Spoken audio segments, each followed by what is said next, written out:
guru to show me the way.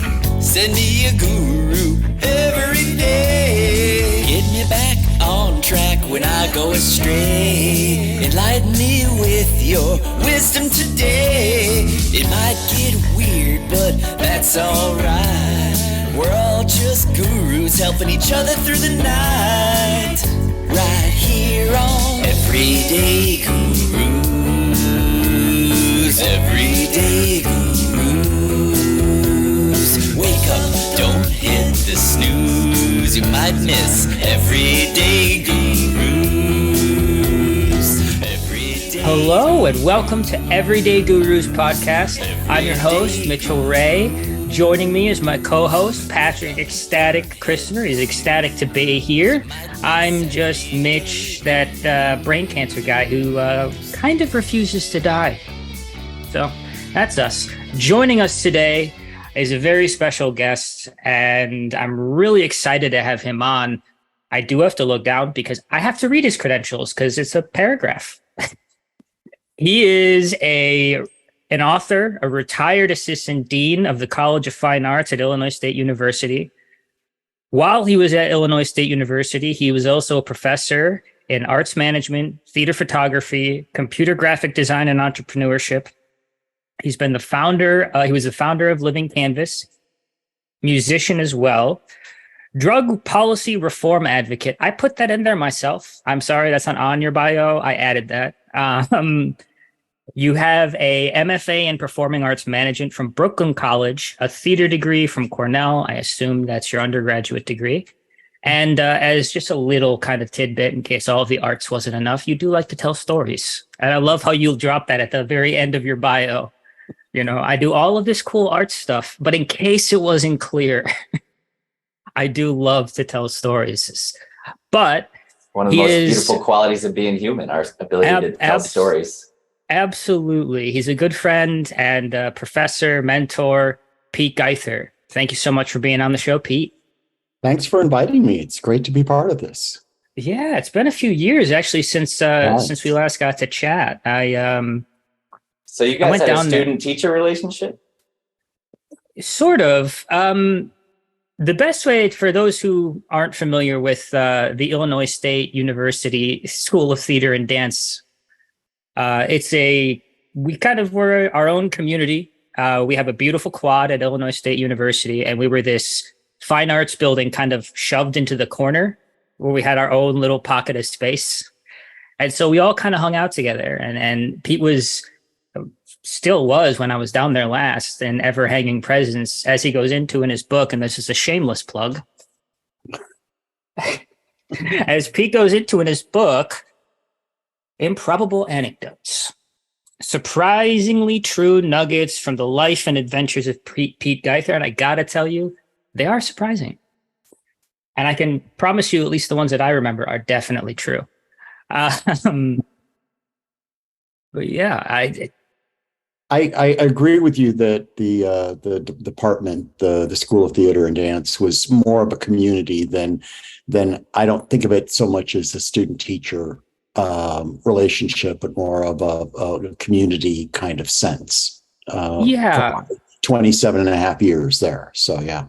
Yeah. And there's a lot of structures that we have within the School of Theater and Dance that kind of, I don't know, make us both more inclusive and more excluded from the rest of the university.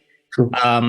Things like we joke when we're in the School of Theater and Dance. So no matter whether you're an actor, a director, someone working in costuming, lighting, you really don't have time to do the traditional Greek life, especially at least as an undergraduate.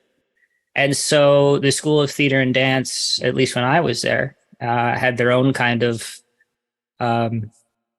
made up fraternity and sorority that we would do. But, you know, and it's a blast. It's so much fun. I don't want to give away too many of our trade secrets, but in case there are graduates watching, going to shake the finger at me.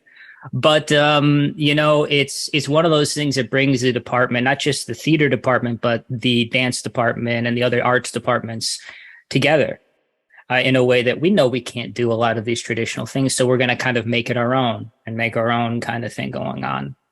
But furthermore, Pete, you know, is involved in a lot of things in the university just during my tenure, from things we'll talk about later. I'm sure Theater of Ted. That was every weekend. Most people went to that. Living Was that Canvas. the one with the motto "Dare to Suck"?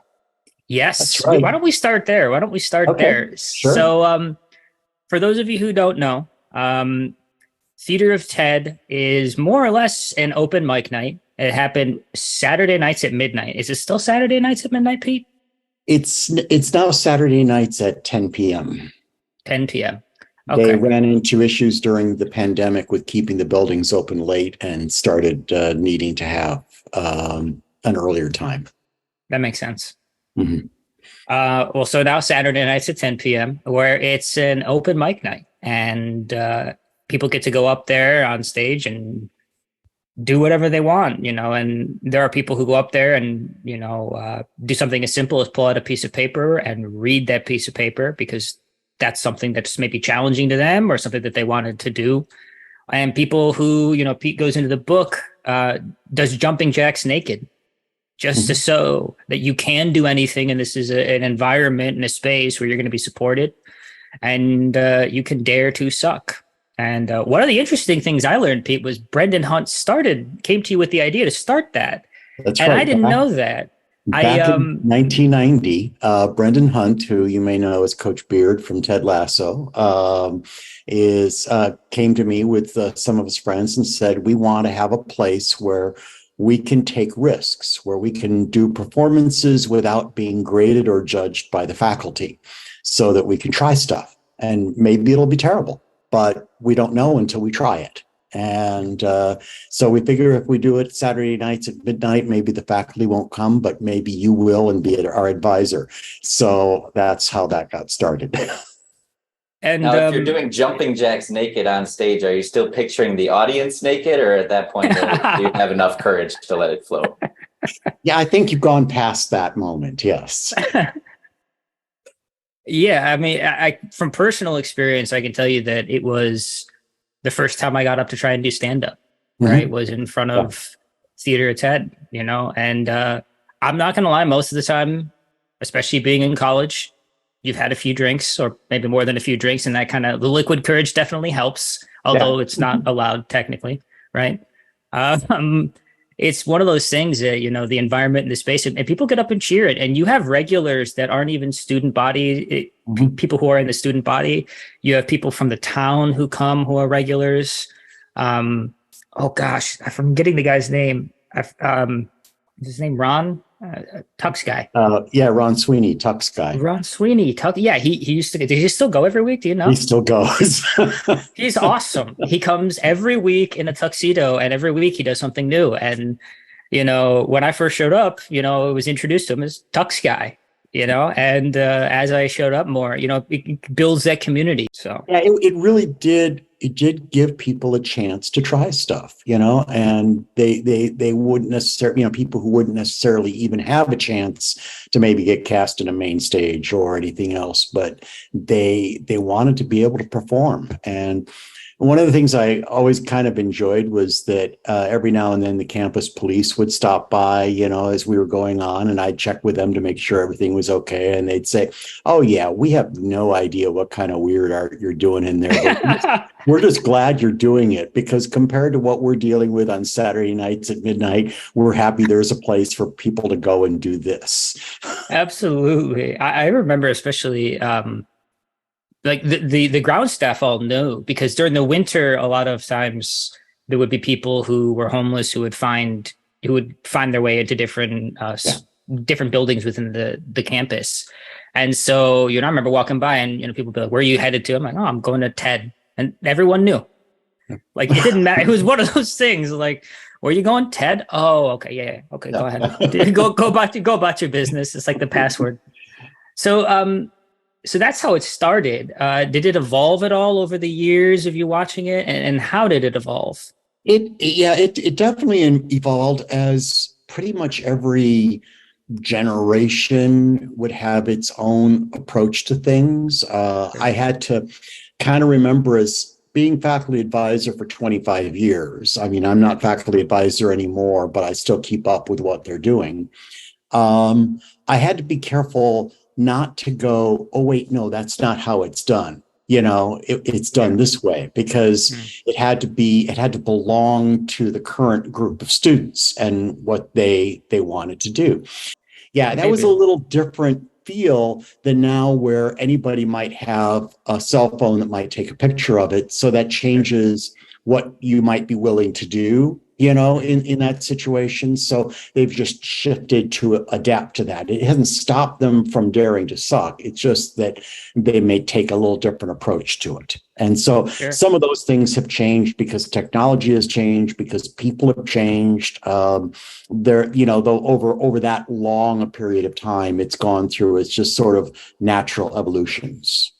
Absolutely. I love this motto, Pete, dare to suck, because it challenges people to step outside their comfort zone. And so much creativity is stunted by fear of failure. Yes. Can you talk about, from your experience, how you've overcome that and developed that courage to dare to suck?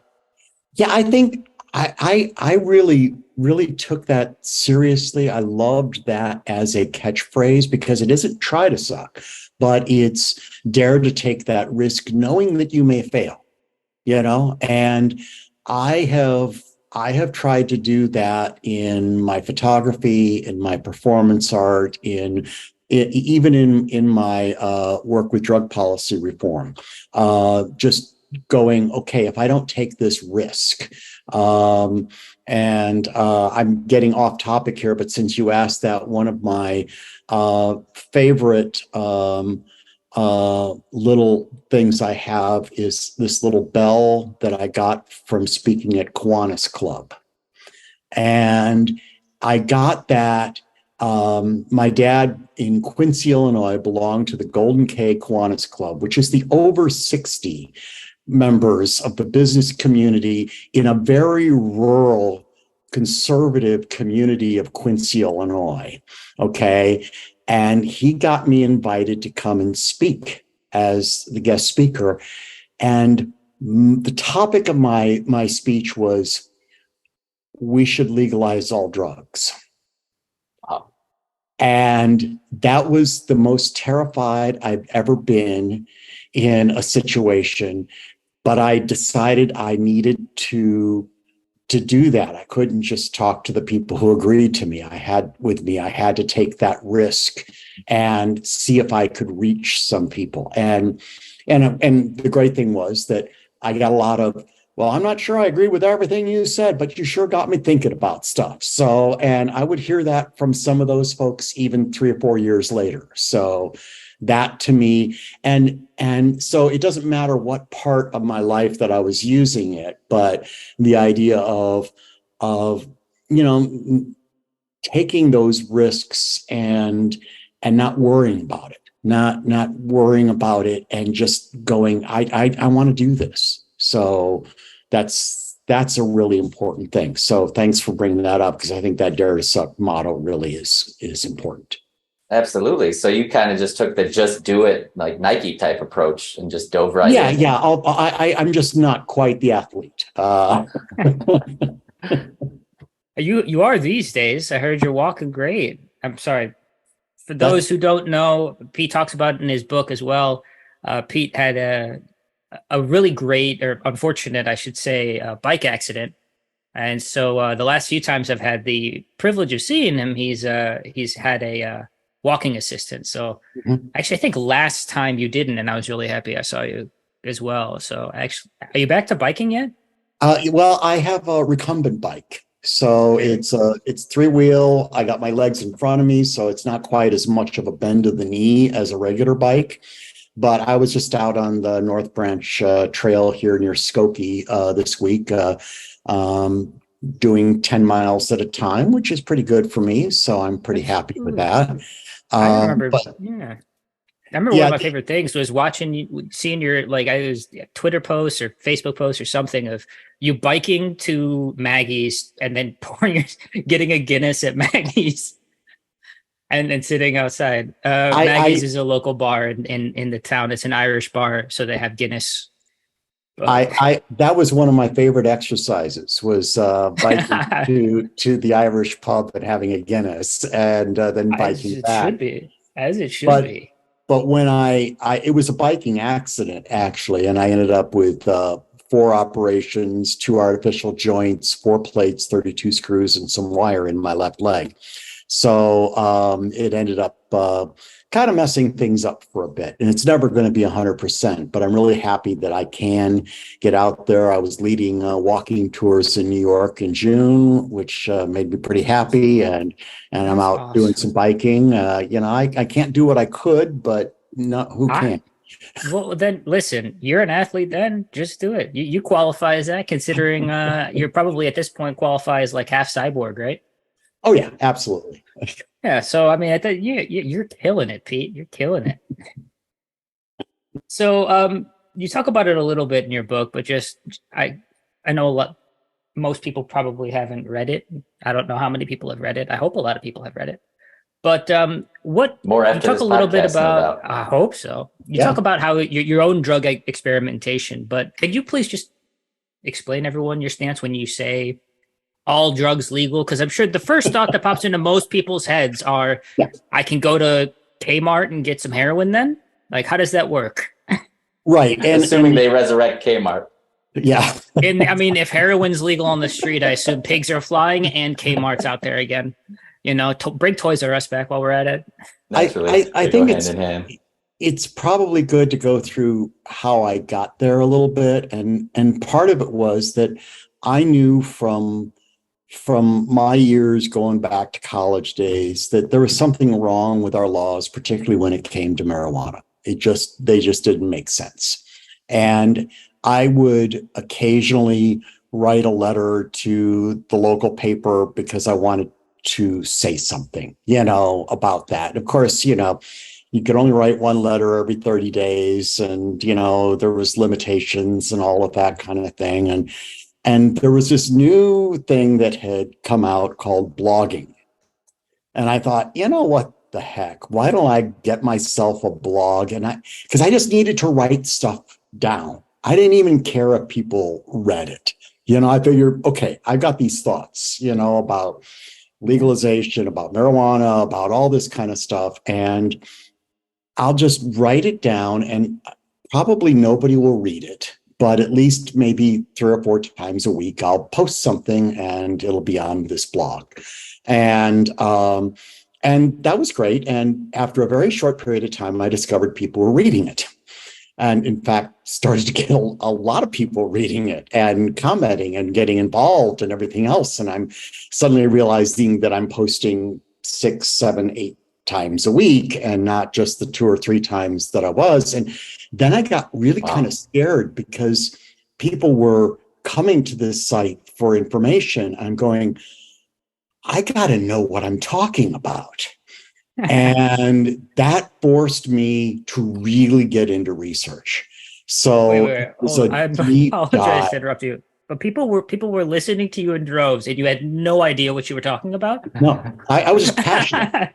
I was just passionate about things. Okay, that's awesome. I mean, I knew some things, but I didn't know enough, and so I just started. I read books, I read articles, and I learned really quickly that I was never going to accept just anything that I read. So in other words, if it was a news report about a study, I wouldn't go based on the news report. I would find the actual study and I would read the study, because that to me was important to really grasp it myself and understand if it was even being reported properly so that I could get the details into it. And the more I studied and the more I learned, the more I realized that the problem wasn't just about the laws against marijuana, but it was about the broader drug war and the approach to dealing with drugs in general through a war mentality rather than through some other approach. And so that's where my thinking basically evolved. I mean, I was always strong about we need to get, marijuana legalized and so forth, because it's stupid to be putting people in jail for it. But it also evolved into, why are we so bad at dealing with all drugs? So when it came to the whole thing, and I quite frankly would start to do the kind of statement to essentially get people to react. Because, it would be like people would say, well, yeah, I agree that marijuana should be legal. Well, what would you do with heroin? And I'd say, I would make it so that the government gave it away for free. And they'd just be shocked, at the notion of this.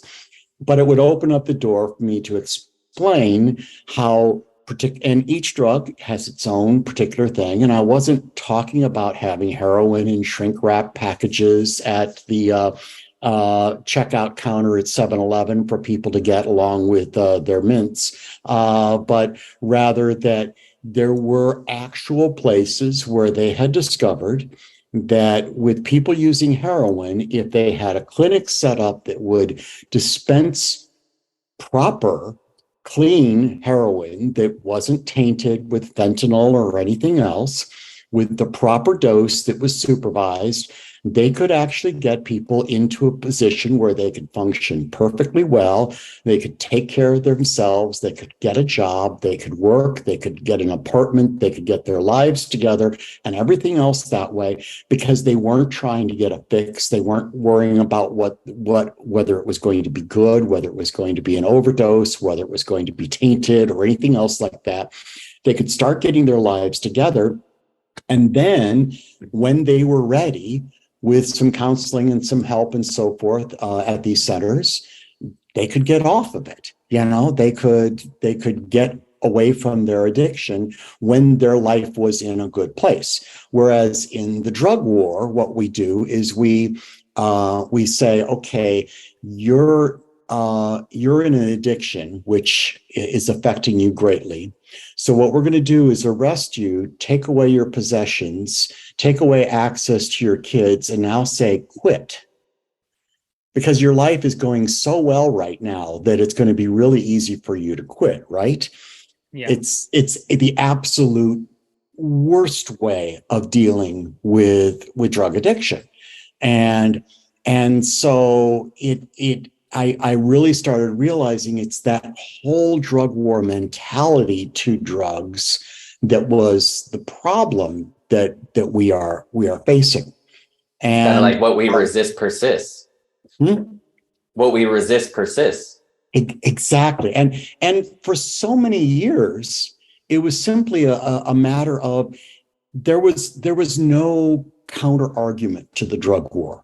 In other words, there was no politician that would lose votes by saying, I want to be tougher on drugs. Okay, so let's pile on more sentences, more enforcement, more whatever. We got to do that. And you would never lose a vote by taking a hard line on drugs, using the war on drugs as the approach. But nobody was actually looking at, well, does this make sense? And does this work? Is this a policy that is good for the community, for the people, for the drug users, for anybody? or specifically if it's who it's good for, right? I think a lot of times people will say, jump and say, it's not good for anyone.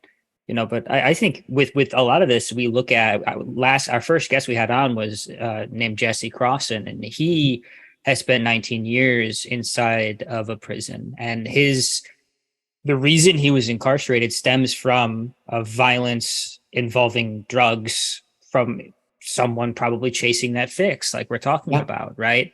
And so when you're chasing that fix, you end up resorting to things like violence or firearms, and then you get put in the system. And then he talked about, how in some situations people come out with $25 in a hotel voucher, and that's all of the support that they get. And they can't get regular jobs because of their so what? And what it's this perpetual to go machine back into drug sales and exactly. And yes. And so it's almost like the war is to keep the status quo as opposed to fixing the problem, which is what it claims to be doing, at least as far as I'm aware. Right. And every arrest of a drug dealer is essentially a job opening for that exact position. Yeah. That is just creating another drug dealer to replace them. And then you just keep adding more to the whole thing because of the way you're dealing with it. And in the same thing, everything gets lumped together. The whole idea that marijuana was the same schedule as heroin and so forth, made no sense. But also, there are a lot of drugs that can provide very therapeutic properties that have just been eliminated from our ability to even consider for their therapeutic use because of the fact that they got lumped into the drug war. Yeah, and Are you talking do you about think some hallucinogenics and things like that? Sure. Ecstasy, MDMA, some of the others that have been used very well in some circumstances, under the proper guidance, medical guidance and so forth. There are incredible things that can be done with these. And also I wanted to go back to one of those places in Switzerland where they were actually giving addicts legal heroin, and under controlled situations in a clinic with a doctor and a social service agent there to be helpful. It was a controlled study that they did for I don't know how many years, but at the end of the time, they registered that there had been a 94% drop in criminal activity by those that were involved in this. I'm not surprised. Right. In my head, when I first think of like my introduction to anything, even marijuana as a concept, the images that immediately pop into my head are almost directly as you describe them, hippies in the 60s, except for the 60s didn't hit your area until you said the 70s. So you remember that quote, huh? Oh yeah, I loved it. I wrote it down. I went to school because of it took me 6 years to graduate from ISU because I had to leave for 2 years. And then I worked there again after I graduated for another year and a half or 2 years. Mm-hmm. So I like to say that it's, more or less Central Illinois is like my second-ish home, right? I've spent almost 10 years there. And so I'm familiar, I like to say I don't know. I'm a naturalized townie. Okay. Why'd you have to leave for 2 years, Mitch? Oh, you clever bastard. I caught that, you clever son of a gun. I had a wonderful thing. I got brain cancer. Like I said at the beginning of the show. That's my intro. I got brain cancer. It's been 10 years. I am not dead yet. Still working hard. But actually, speaking of that, funny you should mention one of the things that piqued my interest, specifically with regards to you again, and kind of brought you into my thought processes, is over COVID. I want to say it was 2020, maybe 2021. There was a study published out of Yale, and since then, I've uncovered other studies that were published at varying dates, but generally with the same consensus, using psilocybin specifically, but also other ones using MDMA. But the psilocybin study, which started this for me and my journey to explore all of these things from an academic side, was I've had a brain surgery, bunch of radiation, bunch of chemotherapy. So my neurological it's a mess. Okay, I can't even words right. And so this study came out of Yale, and someone sent it to me. And it was really interesting when they introduced psilocybin, like you said, very, very controlled environments, situations where a physician was present, psychologist was present, and every control groups, peer reviews, whole nine yards.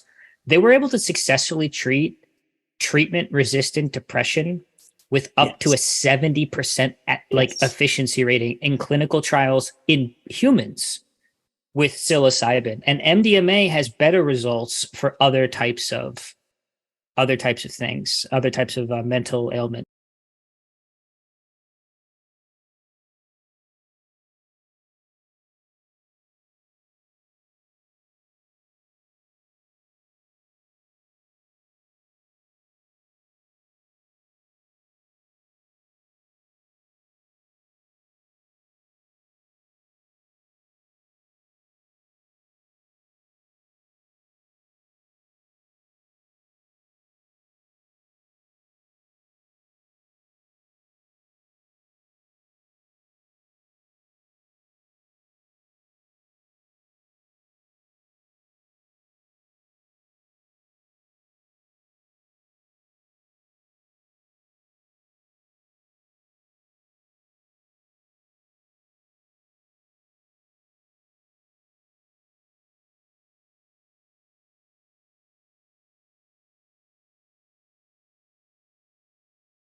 So that kind of got me down the train of, oh my God, psilocybin does this and increases neuroplasticity. And that would be something that I'd be greatly interested in, having lost a lot of my own personal neurological abilities, I guess I should say. It's not like, oh, I lost my ability to do one thing, right? It's your brain doesn't compartmentalize like that. Well, it doesn't show. Well, thank you. I appreciate that. I went to school for 4 years to learn how to be a really good actor. I don't know if you know this. It's a place called Illinois State University. They got they got a good program. I've heard they've got some people that came out of there. Yeah. It turns out it's pretty good because no one guesses. So these drugs you're speaking of, Mitch, like psilocybin, ayahuasca, some of these new age drugs, that are being talked about a lot, even by celebrities like Aaron Rodgers and Mike Tyson encouraging use of these drugs. So these don't really have an addictive nature or dependency. They're more like one and done type lasting effects. Am I correct with that? I would say I'm not a doctor, but in my experience personally, addiction is something that isn't something you can necessarily paint with a broad stroke. Some people have addiction, genetic predispositions to addiction. Some people, some substances, of course, are addictive. I don't know if these substances are addictive personally. Yeah, I think that we have to be really careful with the word addiction because it's a lot more complicated than it's been painted out there. I mean, I got a kick out of the fact that, people would tell me, well, you take heroin once, you're addicted. And that's just not true. There are many people who have done heroin and not become addicted, and that can absolutely happen. And some of it has to do with the individuals and their genetics and other kinds of factors, and it also has to do with the situation and how you are using the drug. Okay, so in other words, you can drink alcohol and become addicted to alcohol. You can drink alcohol and not be addicted to alcohol. And some of that comes into why you are drinking. In other words, if you're drinking alcohol because you're with friends and you're doing some socializing and that kind of thing, it's much less likely to lead to addiction than if you're drinking alcohol because you're having trouble, you're having problems. There's a great author, Johann Hari, Hari, who wrote a book called Chasing the Scream, which is fantastic, which really gets into the drug war and also issues of addiction.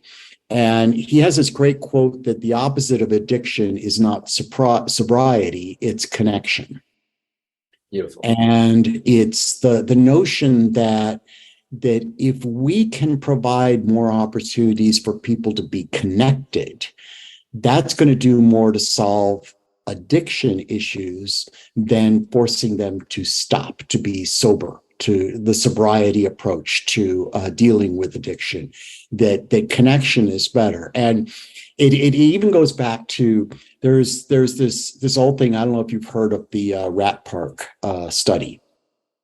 Not familiar with it, no. There was a long period of time where they were showing that things were just naturally addictive by having rats in cages, and they would give them one tube with water and one with morphine, and see which one they would start after a time going to. And it would turn out that these rats in cages would inevitably end up going for the morphine.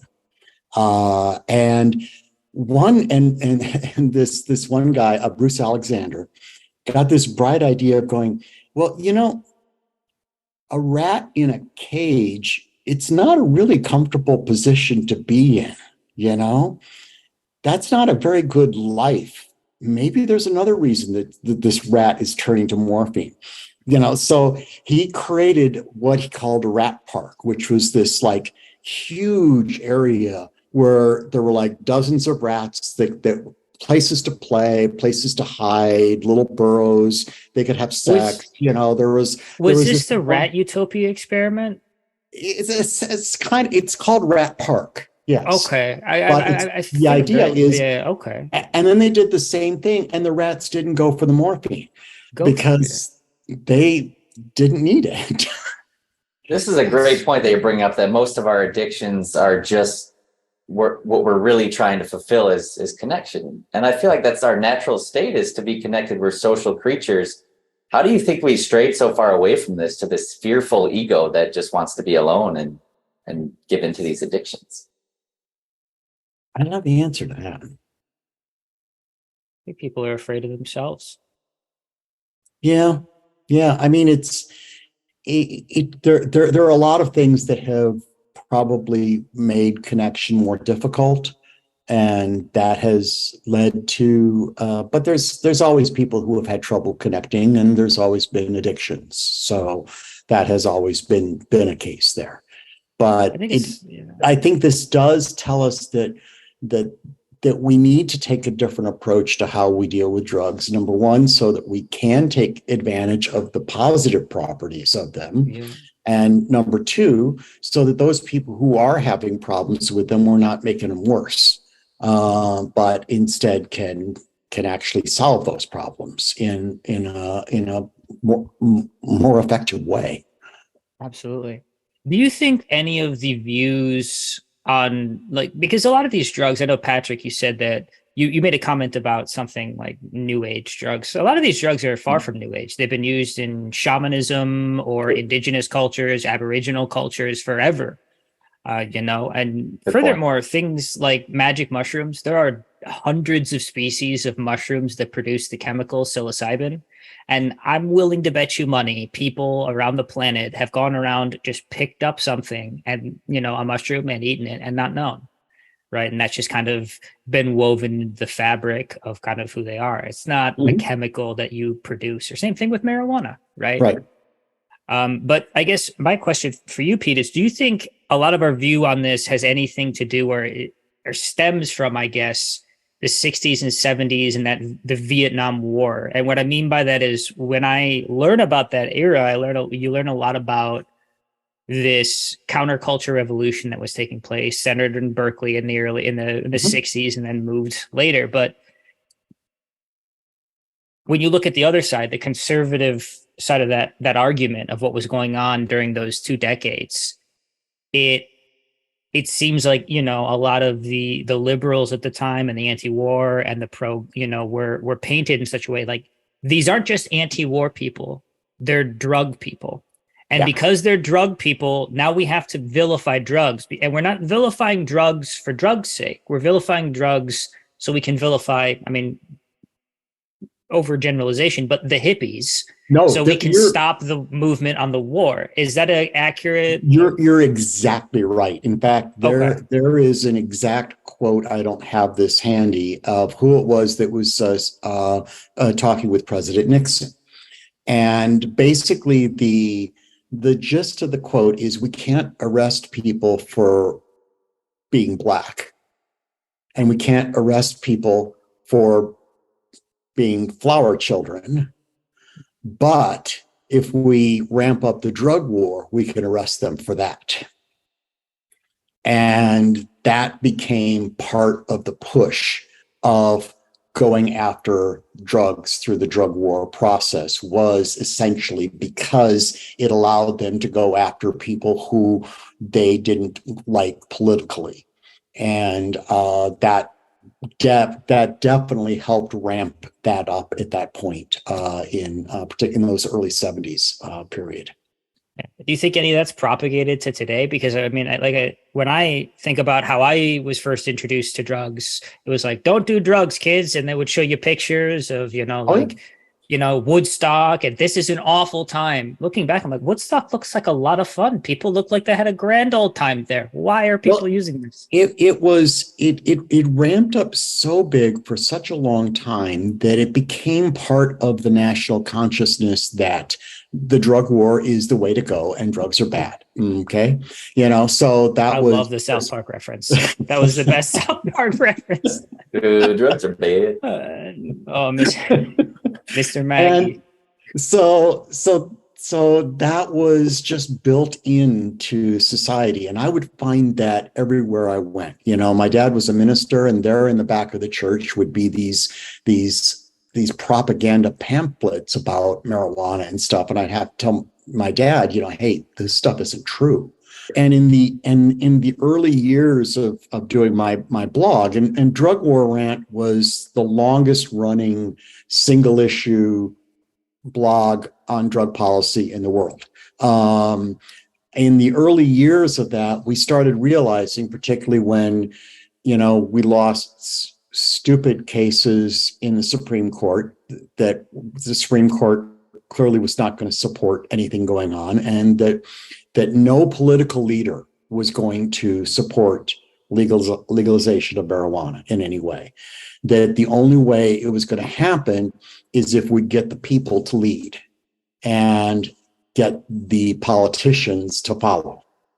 And that's where the whole movement that got started, first with gradual approaches to medical marijuana through a state referendum and so forth, and building that kind of thing up. And of course, the first time that happened, there was all of the news coverage about how the world was going to end, and about how everybody was going to get into accidents on the roads, and that children would be smoking up, and, you know, all this kind of stuff that would be happening. And then, of course, it didn't happen. The sky didn't fall, and more people started realizing and started building up. And it's been a long process of getting the people to lead the politicians and even the news media and other figures in there to suddenly start realizing, maybe we better ease up, take a little different position. Still not there, obviously. Well, I never thought we'd live in a day and age where weed is legal. And so, I mean, I don't want to rule out anything. I think your vision of all drugs being legal is not necessarily that far-fetched. Right. It's about putting the right system together, the right policies and approaches and everything else that way. And again, that doesn't mean you hand it out to 8-year-olds, you know, that's fine. Well, and you even talk about it in your book, like it kind of, it solves more than one problem without you even knowing it after you've been doing it for long enough, right? You lower gradually, but you lower accidents, like people driving while intoxicated under whatever they may be, overdoses. I know that fentanyl has been in the news a lot lately, with bad fentanyl being mixed in with God knows what. So like you said, you're fixing those, but then we talk a lot, like when we were talking with Jesse and his actions that led him to prison, you eliminate that entirely because you don't need to shoot someone over drugs because there's no money involved, because the Fed is giving it out, right? Or the state is giving it out. Mm-hmm. And so how did, can you explain that? Was it just that shift in thought? Was it just the internet? Because from my point of view, as someone looking at it medicinally, there was a shift early 2000s where people started to look into it clinically in clinical trials or in lab rats or in petri dishes or however. And from a medicinal perspective, it becomes, once you get FDA approval, it's then medicinally legal. And to get to that point, you need to go through stage 3 clinical trials. Mm-hmm. So how does that shift happen from your experience? Well, first of all, I think that there's no doubt that one of the big first steps was the change in the public approach and thinking about marijuana. Because, and you're right, it was the internet. It was the internet that made the difference, because prior to that, there was no way to speak back because the news media all had bought into the drug war approach for the most part. So that was pretty much the party line of all parties, was, you know, we've got to do this. The pushback that occurred from the people, because everybody knew somebody that used marijuana and they were good people. No, totally. It wasn't this horrible axe murderer kind of thing. If you go back to the When William Randolph Hearst yellow journalism for marijuana back in the day, that pushed that kind of thing. The fact that the public has now, I think, in general, there's still not everywhere, of course, gotten to understand that we were wrong about the way we approached marijuana because we've legalized it and the sky hasn't fallen, and we've been able to reduce some crime and things like that. That makes it easier to move toward next steps. And I think that helps open the door for that because people are open to the idea that, yeah, we could be wrong about that too. We were wrong about marijuana. So that was the important thing, because you're right. Most people don't know MDMA or psilocybin or LSD or, any of those others, because it's much more niche in that approach. Yeah, and I feel like all of a sudden people not just heard about it, but it's being studied now. And I feel like a lot of the, like we went from drugs are bad in K to we need to study this because it, like, I guess I'm just curious at how that, like, was there always a curiosity in these drugs medicinally for things like treatment resistant depression? Because I looked at that Yale paper that was published, and then there was another one out of the Mayo Clinic. And it's incredible the results they're seeing. And these are self-reported individuals, self-reporting on their own depression against stuff like SSRIs and traditional treatments. And it actually blows my mind when I look at these numbers. And I got to think, I just thought to myself, there's no way either that we didn't know about this. And if we did know about this, did we just like shove it in a back closet somewhere? I mean, it just blows my mind. There was a lot of work being done on therapeutic property of many of these drugs prior to the whole ramping up of the drug war. There and was. That all got shut down. Yes, there was tons of it. But these things happened, but it all got shut down when the drug war ramped up.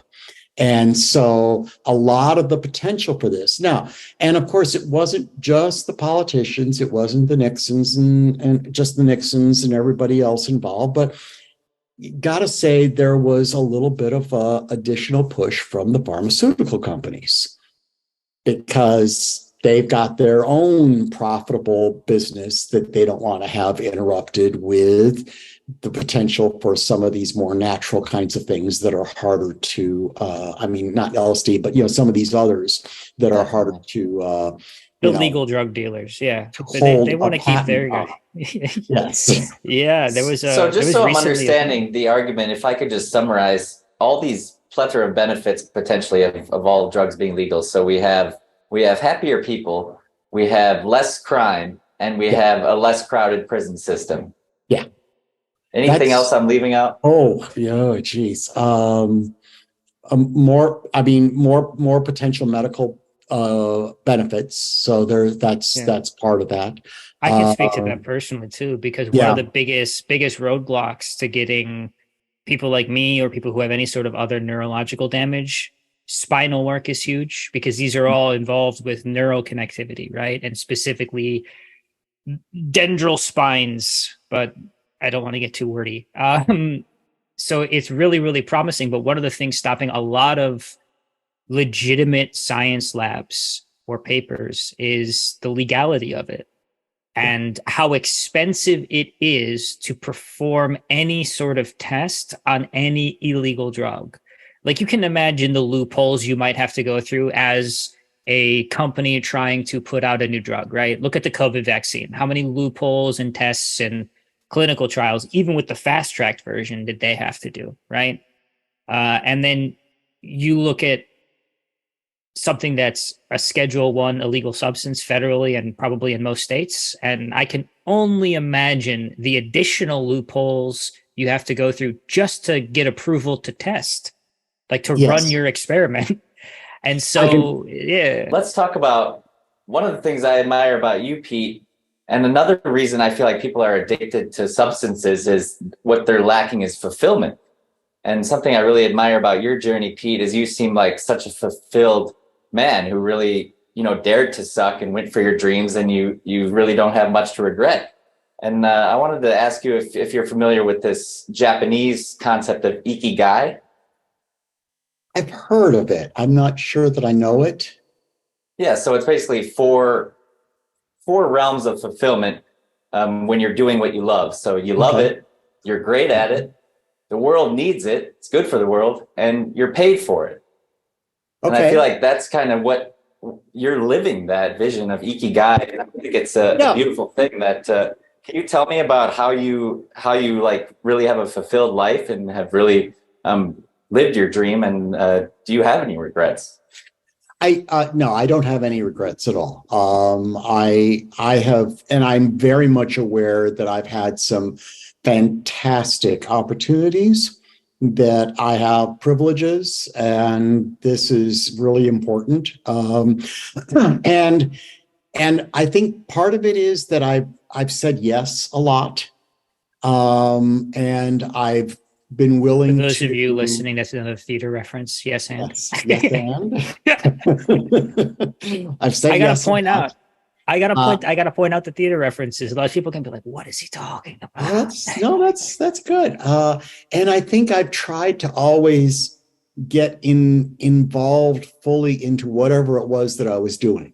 Even during those times, and everybody's had them. I had a few of those jobs when I started out that I really hated, but I tried to get the most out of them that I could, and then move on to the next thing.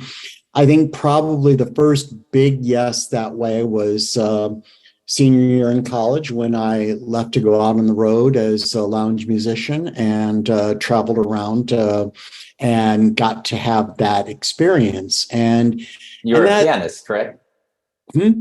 You're a pianist? Yes, I play piano. And so I traveled with a guy named Roger Reitzel, who was a comedian, singer, guitarist, and I played piano, backup vocals, and straight man. And we traveled around in all the hot spots around the country, like Bellefontaine, Ohio, Watchir, Iowa, Sheridan, Wyoming, North Platte, Nebraska. You couldn't miss these kind of things. And we played in the Holiday Inns and Ramadas, and wore matching leisure suits, and it was a bad fashion time in the 70s, but had great experiences, and just got to have a wonderful time doing music and traveling around the country. And so I kind of always wanted to just see what the next thing would be, and let it take me there, and try things. And so I've been very fortunate that I've had a lot of opportunities that have come up, and that I've also said yes. Beautiful. Power of yes. Fulfill all your heart's desires. Yeah, yes and is real powerful. I mean, I've used it in my own life. I'm just as you have, and dare to suck are things. Yes and dare to suck, two things that I definitely took from my not bad. Yeah. I mean, they're really like, Patrick knows yes and. I told you about yes and probably one of the first times we hung out. Absolutely. But Living Canvas was one of those where it was like that's this kind of what I was transitioning to that. So talking about Living Canvas, for people who don't know, Pete is the founder and artistic director of a wonderful show called The Living Canvas. I've had the pleasure of seeing it both professionally in Chicago as well as a student at ISU. But it's a wonderful show where people are nude on stage, and there are, you use projector backdrops, right, of different patterns, same pictures. Yeah. So that essentially projections create, instead of lighting. So it's projections that on the body create the textures. And so the bodies turn into whatever textures are being projected onto them. Textures, images, so forth. It's a hard thing to describe unless you see it, but basically it's beautiful. It's really kind of amazing how the projection will essentially wrap around the body and turn it into that. And by using a black background, it disappears into the blackness. And so you're just seeing these performers in movement and so forth that are whatever these projections are, these textures. And so do these projections mask the nudity, or is it pretty obvious that they're nude? Well, you know that they're nude. There's no doubt about that. But after a few minutes, you're not noticing that anymore. That's one of the cool things about it, is that you're really starting to get the beauty of the way the body is working with the images. And so it becomes almost like a costume of sorts. Even though they're wearing no costume, it is the costume. They are clothed by those projections. So it's not an in-your-face kind of nudity, so much as it is that it is there as part of it. We didn't mind advertising that it was nude, because we figured, okay, they'll come for the nudity and then they'll go away having gotten a great story and and really gotten into it. And that happened a lot, and we were fine with that. Honestly, like my experience first time with Living Canvas was at TED. Ironically enough, kind of going full circle. And Dare to Suck. Yeah, right. Exactly. So twice a year, but the one I'm remembering was in the spring. TED would have a bigger TED than usual, right? It was during mock prom and the other one that I'm forgetting because Winter Ball. I have a hole in my head. Winter Ball. Yes, thank you. And my brain was at probably where most of our listeners or watchers, if you're on YouTube, are at, which is nude, like moving freely without any direction in front of cameras and like projections and random people. No thanks. And that's kind of the mindset I went into, but my friends were in it and people were dragging me along, and I was like, okay, I'll go. Did you feel something liberating about being naked on stage, or were you mortified? I wasn't actually going to be on stage. I went to watch because Theater TED. Yeah, so I knew that they were performing at TED, but I didn't have any plans to go up there. So it starts, and there's this kind of, at first there's this pushback you feel, right? Like there's this like, this doesn't, this looks pretty, but like I'm not supposed to like this. This is supposed to feel weird almost, right? Yeah. But then within a few minutes, I think you started to play music, and you even would break it up and use your voice and kind of narrate a little bit. And a few minutes in, that kind of lens shifted away, and I realized, very aptly named, that the human body became a canvas. And so I stopped looking at first, I don't want to lie, I looked at the bodies and saw a bunch of nude people. Yeah. Right? A fat nude body, a skinny nude body, a ripped nude body, right?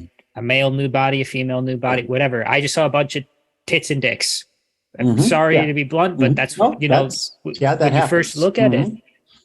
But very quickly, the mindset shifts to, this is literally a canvas is the best way to describe it. And there was this switch where I went from looking at it like that to looking at it as a beautiful picture. And I think there's a line in your book I'm forgetting, but you talk about how you originally thought of it as a still frame. Yeah. And it kind of evolved from a still frame shot into this movement because it allowed for you to get more dynamic. But I got so comfortable that there was a point where Pete says, at this point, don't feel like you need to, but anyone who feels comfortable and would like to join, I'm going to keep playing the music, keep changing up the slides. You're welcome. Take your clothes off and encouraged to join. And ironically enough, there's a gentleman who's got the same first name as I do. Pete knows who I'm talking about, but I'm not going to name drop. Was the first guy up there. He strips naked and starts going nuts. He's having a great time right front stage and center. And the person sitting next to me looks over me and is like, dude, you're going to be upstaged by that Mitch? Not anymore. But I say that jokingly, but I wouldn't have done it if I didn't, with the original mindset I had going into the show. Right. Yeah. I wouldn't have, which is, I'm going to see a bunch of naked people, right? I hope I don't get a boner. like, or whatever shallow thoughts I was thinking at that time. It really did shift to, wow, this is a beautiful thing. You know, this is an image that, is a photograph. I think you even had like, at first you started with like patterns like cheetah or zebra, and then it moved into photographs of like beaches and people. And wow, it's profound. Definitely awesome. It did start as still photography. It was when I started doing my art photography. It all happened by accident. I was too poor and didn't have any fancy photo lights, and I had I hated those clip lights that you get from Ace Hardware because the light just is not interesting at all. And I was in a basement in New York, and the lady who owned the house had an old slide projector down there, and I went, oh, that'll at least be a beam of light. That'll be something different. And I turned it on to my friend who was posing, and there was a slide stuck in it of a mountainside, and that hit her, and it was amazing. And I immediately started going into that approach with my photography. And then I noticed as I would be doing this sometimes that as people moved through one of these textures, it was kind of a cool thing, but you couldn't capture that, on the camera, and on the still camera. And we got this idea, some of my friends, that, oh, maybe this would be a fun thing to actually do movement through images. And we actually, the very first time Living Canvas was done as a performance was a simple little 4-minute thing at Theater of Ted years and years ago. And that went over so well that we actually created a show that we did at ISU. It comes to Saturday night, and there is a line outside the door to come to the show because the word had spread. So we told them, well, we can only fit 100 people in here because it was in what's now the dance studio. It was 116. And we said, if you wait around, we'll do another show right after this one. And it just went over so well. And at the second night, a lady came up to me and said, I saw your show last night, went home, took off my clothes, stood in front of a mirror, and felt better about myself. Yeah, it really shattered my notions of the human body. So, and here's what I mean by that. Like, oh, sorry, go ahead. I didn't mean to interrupt you. And that was just such a startling thing to hear. And then the cast was going, we have to do this again. We have to take this somewhere. We have to go to Chicago. So I called my friend who was doing a show in Chicago that summer and said, hey, can we share the theater with you? And so that's how we started doing shows in Chicago. And we ended up doing about a dozen different full shows in Chicago. And it got to the point where there were people referring to the Living Canvas approach as a thing. So that was fun. Yeah. I mean, so what got to me a lot, what really touched me was when you look at a body, a human body, no matter who you are, you're going to have preconceived judgments or notions. Mm-hmm. When I saw Living Canvas, one of the things, like, a fat roll didn't look like a fat roll. Right. Because against the backdrop, something that typically is not an attractive feature to have would look like maybe, the ridge on an elephant's back. Mm-hmm. And so what it forced my mind to do is look at just the human body at a different angle. Like, this isn't what I'm trained to think it is. It isn't a fat roll or a weird elbow or, whatever, big ears. But against this backdrop, those big ears are actually, very beautiful ridges to a flower. Mm-hmm. Right. And it helped me look at things in a different light and a different perspective. So that's what I took away from it. So thank you for that, because I was young, dumb, and 19 or 18 or however old I was, and walked in with probably the same opinion most people do, and walked out totally different, being like, that was amazing.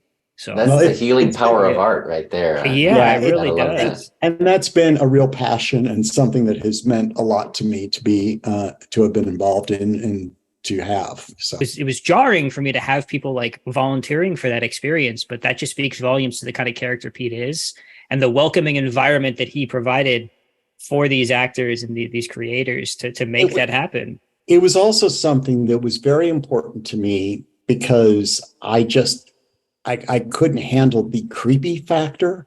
That I never asked anyone that throughout all of Living Canvas, whether it was the photography or the shows, I let people approach me if they wanted to be involved. Well, and I think that, it's classy, and because I just couldn't do that. Hey, you want to take off your clothes and pose for me? Yeah, it's a little creepy. No one's ever used the line, it's for photography. I'm an artist, right? That was the part that was like, oh my God, he's making them so comfortable that even through word of mouth, people are like, I'm volunteering for this because this is cool. And I want to feel better about my body. Because it got to a point where I saw people volunteering for rehearsals because you did it several times. I think the last one I saw was in Westoff, the black box we had. Okay, yeah. But people were volunteering not to help you, but to help themselves. Yeah.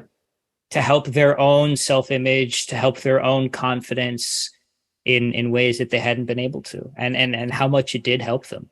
And whether it was photography or the performance Living Canvases, I always saw it as a collaboration. So everybody brought something to it, and their own thoughts, their own ideas, and their own selves to it. In answer to your question as to whether I'm still doing it, I'm open to the idea, but at this point, I'm kind of a little bit relaxed in my retirement. And so I've got a lot of collaborators that I've worked with over the years that if any one of them were to come up to me tomorrow and say, I've got an idea for Living Canvas, I want to do it, I'd say, okay, yeah, let's do it. From that perspective. So this is a shout out to all ISU alums or people looking to work with Pete Guither. Just hit him up for Living Canvas. He is definitely open to the idea. Calling all Living Canvas. On the other hand, I do have to say that now, when I started Living Canvas, I was using Kodak carousel slide projectors. I still have 12 of them in my basement. If anybody needs some Kodak carousel slide projectors. Did this turn into what we used? Did this turn into Pete's garage sale podcast? What do you have in your basement you need to get rid of? And then I moved. I really admired the creativity that just flows from you naturally, and I feel like it's so essential, the healing power of creativity and how it can really uplift us in other realms of our lives. Can you speak to that, like the essentiality of creativity in your life and how it helped you in the other realms of your life? It is essential. It is absolutely essential. And I really encourage people. And it doesn't necessarily matter if it's something that you're completely accomplished at. It's just something that you should need to get into and go after. And I realized that at various times in my life. There was a time when I was in New York studying for my graduate degree in performing arts management. And I was studying performing arts, but I wasn't doing performing arts because I was busy in grad school. I wasn't playing the piano. I wasn't, doing theater. I was studying. And suddenly out of the blue, I started cooking. Not just cooking recipes, but creating recipes. And after a short period of time, I realized, I need to be creative. It was requiring me to be creative.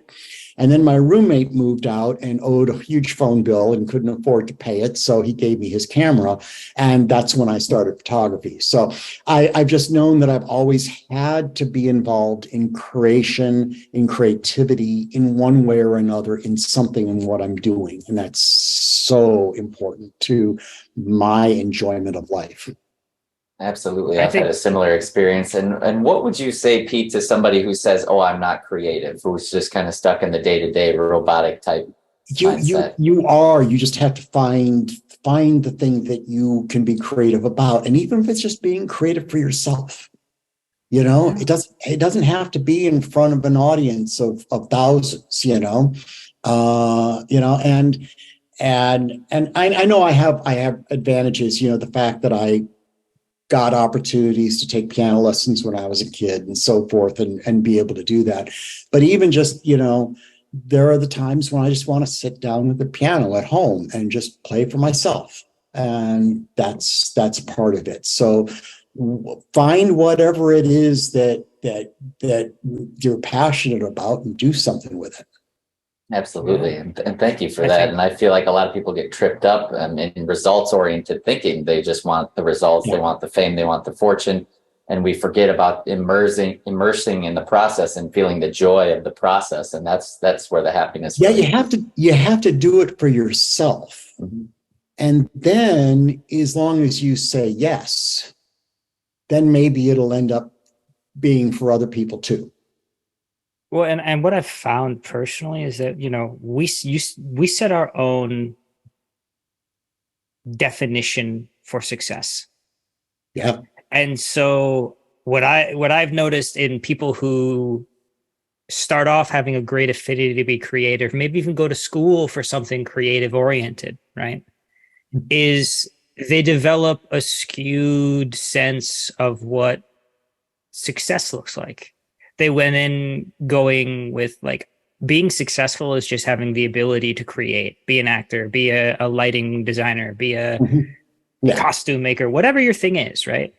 And then you get out of that educational space or that supportive space where people aren't always just hoorahing you around or trying to make you better. And it's just you with yourself, right? Yeah. And now the levels of which success are judged are no longer your professor or your parents or your girlfriend or boyfriend or whatever, but they're you. And we tend to set really high goals for ourselves. And when we don't meet them, we consider ourselves a failure, put our heads down and never do it again. And then in my experience, I found that I couldn't step away. The only places I found myself being normal was in creativity. And so I think everyone is creative and everyone has the capacity to be creative. All creativity is, at least to me, is thinking outside of a box, right? So, and you can't think that there is a specific path. There is no such thing as a specific path. Right, trying to get it right. One of the things when I was in college, I knew I needed a college degree. I thought originally that I was supposed to go into, to study economics and political science and do some sort of career that way, and I didn't like it.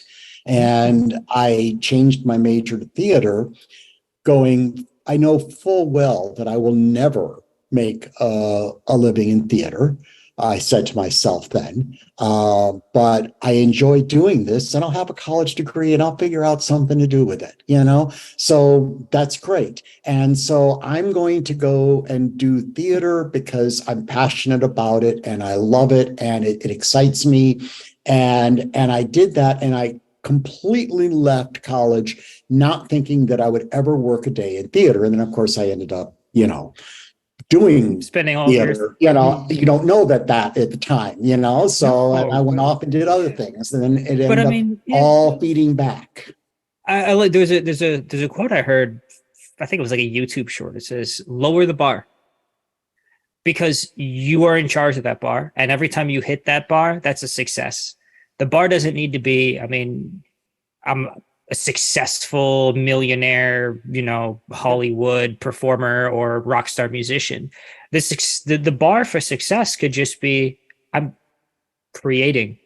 Because a lot of times it's hard to, right? A lot of times if you're a musician, it's hard to find people to create with or people that you jive with or vibe with. But no one's ever been creative. No one's ever been told you can't do this and thought of a clever way to do it anyway. Yeah. Right? No one's ever been like under 21 and had their parents say no drinking, and they find a way to drink before 21, or just go to your room and snuck out. Like, everyone can be creative. We've been creative since we were kids. So just find a way to express that in whatever way you want and set the bar where you can continue to do that. Right? Absolutely. Even if it's just like 10 minutes a day, slapping some paint on the canvas or free writing in a journal. People forget that writing is original creativity. Start somewhere and build up. People get caught up in that they're not perfect off the get-go. I can't go to the gym every day, or I can't, paint every day. So what? Paint when you can. Can you tell stories? Short stories. Write them down, put them in a book. And that came about mostly because I'd have friends over and I would tell stories about my time on the road as a musician or something like that. And it got to the point where I was telling them enough times where I'd have to first check to see if I had told that one before. But and they'd say, you should write a book. And I go, yeah, whatever. And then during the pandemic, there was a period of time when I finally said, yeah, okay, I gotta actually do this. So Pete, we got your book. Where can we find some of your music? Have you ever produced an album, or do you have some old YouTube videos of you in an old smoky lounge singing Piano Man or something? No, I do have some things that I have played that are on YouTube that are just me. Like I've got one. I think it's just me playing nice arrangements of Christmas music and things like that. I haven't done that much writing myself. I did some back in college and realized immediately, oh yeah, that's Elton John's influence there. And oh, that's from, so you start getting that. And so I've done a little, but more I just enjoy playing. And these days for the playing, I've sort of developed a book over time of classic music from like the 30s, 40s, and 50s, the old standards. They're just great piano arrangements that I love to play. I can really sense the humility and you just do it for the love of doing it. I really respect that. It's not that I'm getting the satisfaction of, oh, gee, I'm helping these people. No, I'm doing it because I really enjoy doing it. I mean, that's the best thing, right? And that's also the hardest thing I found, in my journeys in life is freedom is something really, really paralyzing for people. They don't know what they want. Yeah. Or what makes them happy. Or if they do, they're confused, or maybe they don't know all of it and they have elements, or want it right this second.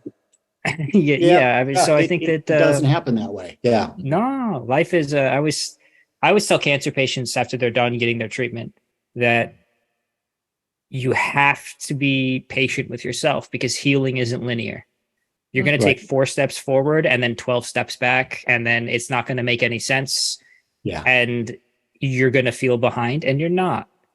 And this isn't a situation, healing isn't like babies firsts, where like if your baby doesn't do X by Y date, then they're like not up to speed or whatever, right?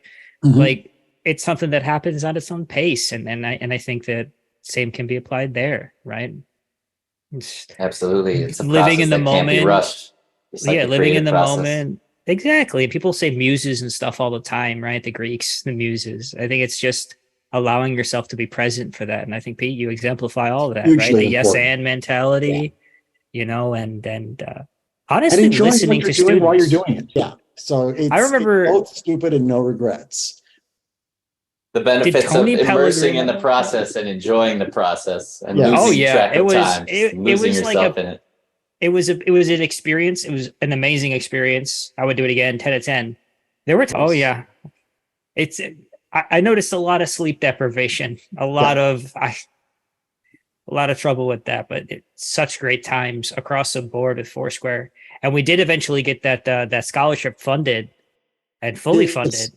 So that was really the goal from the beginning. And then now it's abridged, at least it was when I was there, where we don't go nonstop, right? Do they still do it that way? Yeah, no. Foursquare has really kind of taken a bit of a dive. New people, it's not their thing anymore. So they still do a marathon once a year where they'll start in the afternoon and go to like midnight and then have theater at 10. And so it's just that kind of thing. But people aren't playing on a daily basis, so you don't have that build up. Now it's become more of like an event to do it as a sort of historical reminder. But things pass, so that happens. Yeah, I mean, and honestly, the scholarship was, because I know people personally who have received that scholarship. I knew the first person to receive the scholarship, and so although I'm forgetting the name now. Anyway, irrelevant, but it's been very, very helpful to people I've known. And I can only imagine, since I've left the university, how many other people it's helped financially be able to continue going to school. So, I feel proud to be a part of that. Just saying that I was a part of raising that money and a part of that process.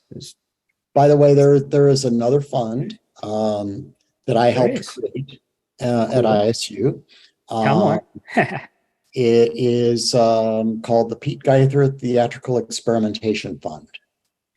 And it is an endowed account now, so that it can make money from the interest and then give that out. They haven't started giving out any grants yet, but this is not a scholarship so much as it is a grant.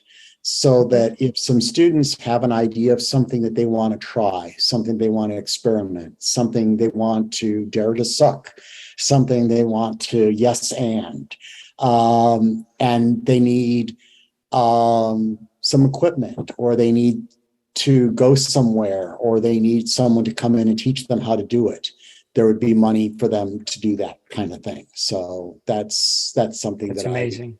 I wanted to have because I don't know what the next level of creativity is going to be out there. What are they going to come up with? I don't know. It seems to be more essential now than ever, with so many of our jobs being automated, and some of the more robotic things just being taken over by AI and things like that. It's like we need to really embrace our humanity and our connection with the universal intelligence that is pure creativity in motion. We are one with that. I mean, we didn't know when we were teaching these students that there would be such a thing as BuzzFeed or the Try Guys, And so we couldn't teach them how to go out and do that. We had to essentially give them the encouragement to go and figure that out. And respectfully, though, Pete, I really want to push back just a little bit. I think that, at least from my experience at ISU, it uniquely set me up for the era we live in. There's a few things. For those of you who don't know, Illinois State University is fairly close to a university you probably are familiar with called University of Illinois. Oh. They get most of the money. We typically don't get most of the money. That's true. And so I went to school in a time where people were talking to me and like, are you sure you want to be an actor? Professors were coming up to me, as a class, and were like, if you want to do anything else, if you can do anything else other than be a creative, do it. And I'm looking back now, as Patrick talked about with AI and automation, I'm thinking there's never been a better time to be a creative and know how to be a creative with limited resources. Mm-hmm. The only reason I know how to use all of these lights and everything the way I know how to do it, my camera with the right settings, is because I had to. Yeah. Because we didn't have those resources where everyone got everything they wanted to do all of the art they wanted whenever they wanted. That's a good point. And so, I think one of the gold stars ISU does get is, from me at least, is those successful stories you hear, you're about, from Keith to, others I'm probably forgetting about. Well, even from this, back to the creators of Steppenwolf, who started off in a church basement, and they, and Gary Sinise would come down and sleep on Terry Kinney's couch, and they would hang out there at ISU, even though Gary wasn't even attending, and they would find ways to do stuff. And so, don't know what we can find. Why don't you come with me, little girl, on a magic carpet ride? So I think that it uniquely positioned me and I hope others in such a way that, like other people from other universities or other programs might not have been uniquely equipped to face dare to suck, or learning how to do things on your own and like, okay, well, we can't do this show, or I didn't get cast this semester, but I really, really want to make some art. Well, how do you give voice to that? Yeah. ISU taught me how to give voice to that when you don't have the money and you don't have the casting or the validation from outside sources, right? And the only thing you have are you and your buddies. Yeah. And so, you and your buddies are going to go make Steppenwolf or Try Guys, or I mean, even Brendan Hunt, you know. Oh yeah. That the entire pitch for Ted Lasso started off as an ESPN bit like 10, 15 years ago, right? And that came about because he got to know Jason Sudeikis when they were working at Boom Chicago in Amsterdam doing comedy there, because he was just looking to do some stuff. And then that started out, and he ended up then writing shows in LA that didn't go anywhere, but suddenly this out of the blue turns into one of the most successful shows. So yeah, and at the right time during COVID, and blows up. And so kudos to that. You know, the APL, we talk about being that place of the airport lounge, the place where everyone hung out. All of these things are only possible because of that environment that kind of cultivates creativity. I talked about earlier, creativity happens when you have a box to think outside of. I think that the box is, at least for me, and I can only speak from personal experience, was perfect to teach me how to do something like this. I never thought in a million years I would do something like this. Or my freshman year of college, if I walked up to you, Pete, at the time you were teaching, I think like it was like theater entrepreneurship or something. Mm-hmm. And so if I had walked up to you and said, I'm going to start a podcast with a buddy of mine for funsies, and put it on the internet, like, what? People thought of YouTube, 15 years ago. It's, like, what are you talking about, dude? The more I see, speaking of this creative resistance and overcoming it, the more I see it in myself when I just immerse in these things and making music, making podcasts, and just putting it out there. I'm not afraid of the judgments of others or how it's received. What I've been afraid of more in the past is my own inner critic, that mind that's just so self-critical and judgmental. And I think that's the ultimate resistance that gets people, is we're all perfectionists just by nature, and overcoming that inner critic just by becoming aware of it is the most important thing. And we're really not afraid of each other. Stop being critical of or getting better or anything that way, but you allow yourself to enjoy what it is that's great about what you're doing already. Well, and I think that furthermore, would you do something scary or something that feels really difficult? So let's use the Dare to Suck TED model, right? Okay. You're really, really interested in, let's say, I don't know, I'm going to use my personal example. I really, really thought I had some funny stuff. I was like, what? I got a funny cancer story. I got some real dark humor, and cancer is something people don't like to talk about. And so it'll hit home because people are not allowed to laugh about it. And I'm going to give people permission to laugh about it. But it was also something very personal and very vulnerable and very difficult to just walk up to someone, or walk up on stage and start talking about it. And that was that fear, right, that you're talking about, like my own self-critic. Am I going to be, this, that, the other thing? And TED allowed me to dare to suck, but it was this sense of, even though I bombed, and I bombed, absolutely bombed. It can't go worse than that.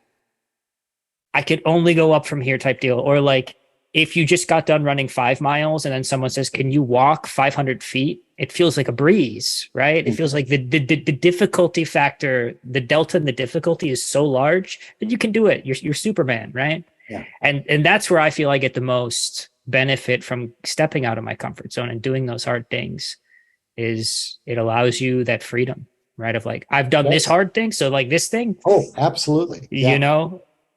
Joke. It gives you your confidence in yourself. Yeah. Yeah.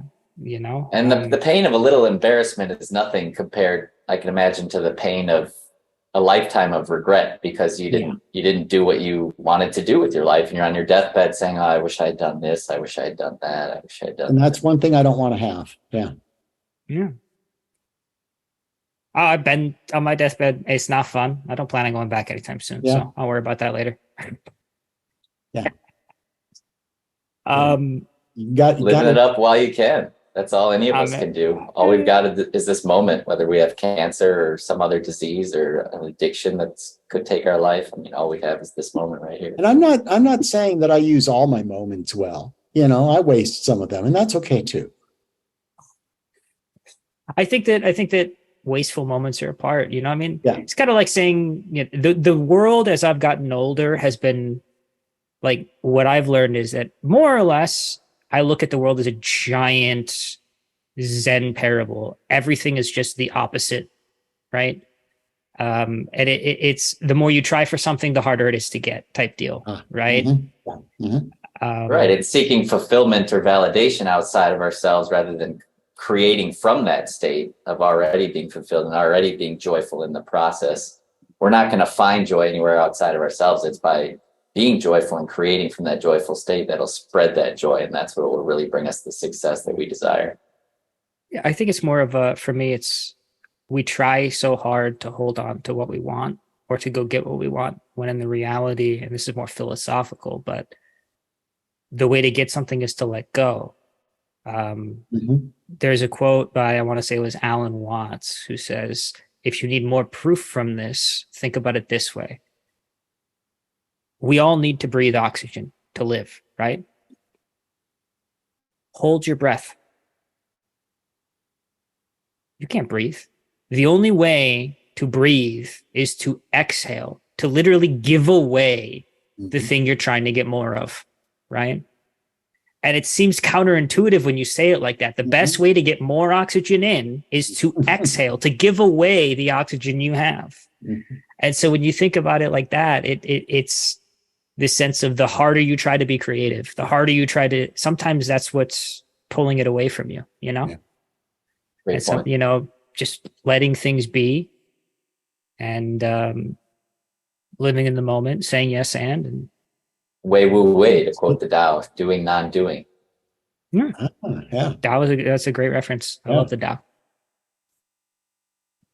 So, anyway, I don't want to take up too much of your time, and we're actually exactly at 2 hours. Damn, I am good. Before we leave, I just wanted to ask you one more question, if that's okay. Sure. You have a lot of stories in your wonderful book, and I was curious if you had a personal favorite. Well, I think probably the one that's the most developed is at the end, and that is the story of my wonderful accident that screwed up my leg. Because I wrote that while I was on morphine and dealing with all of it. And so there was a little bit of hallucination going on as I was coming up with the story. And I think that gave it a little extra sense of specialness to me. I mean, I love them all, and each of them in their own way, but that's one that I've actually performed at a couple of places. I'm not at that part in the book yet, but I'm excited to get there. And I know it'll be awesome because I think it was Hemingway or someone who said, what was it?